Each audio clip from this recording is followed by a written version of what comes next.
தேவனே நான் ஓமதண்டையில்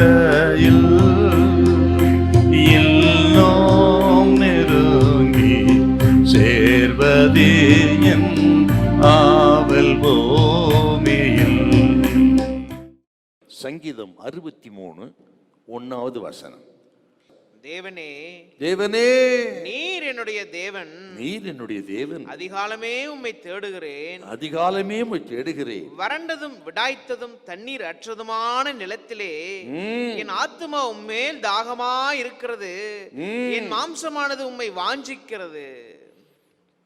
இது எங்க சொல்றாருன்னா, வீட்டுல அரண்மனையில் இருந்துட்டு சொல்லுங்க. அவரு சங்கீதத்தின் தலைப்பை கொஞ்சம் வாசிங்களேன். தாவீது யூதாவின் வனாந்தரத்தில் இருக்கையில், தாவீது யூதாவின் வனாந்தரத்தில் இருக்கையில் பாடின சங்கீதம். பாத்தீங்களா, எங்க பாடுறாருங்க? யூதாவின் வனாந்தரத்திலே தன் சொந்த குமாரன் அப்சலோம் எதிரா வந்து ராஜ்யத்தை பிடுங்கிட்டாங்க. அழுது கொண்டே ஜனங்களோடு கூட கீதரோன் ஆற்றை கடந்து இந்த யூதேயாவின் வனாந்தரத்துக்கு வந்துட்டார். அந்த வனாந்தரத்தை குகையில தங்கி இருக்கும் போது தாங்க இப்படி பாடுறார். என்ன அருமையான பக்தன் பார்த்தீங்களா? நம்ம எப்போ பாடுவோம்? எல்லாம் வசதியா இருக்கும் பொழுது. இவரோ வனாந்தர குகையிலே பாடின அருமையான பாடல். ஏன்னு கேட்டீங்கன்னா, அவருக்கு நல்லாவே தெரியும் இந்த வனாந்தரம் என்பது அவர் கொடுக்கிற ஒரு பயிற்சி. தாவீதுக்கு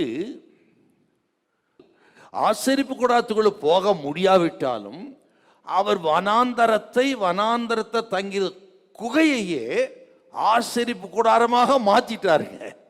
சோத்திர பலிகளை செலுத்தினார், ஆராதித்தார், பாவ அறிக்கை செய்தார், தேவனோடு ஐக்கியம் கொண்டார். இதுதான் ஆசீர்வாதத்தில் நடக்குது. அதைத்தான் இவர் தான் இருந்த குகையிலே அப்படி செஞ்சார். அதுதாங்க இந்த 63ஆம் சங்கீதம்.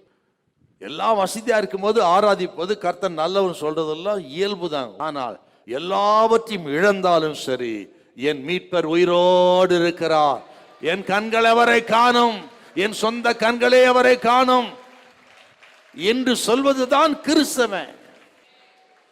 இது ஒரு பயிற்சியின் எடான விசுவாசித்தா தான் அப்படி சொல்ல முடியும். கர்த்தர் சொல்றாரு, இன்னைக்கு எல்லாவற்றையும் இழந்து இருக்கலாம்.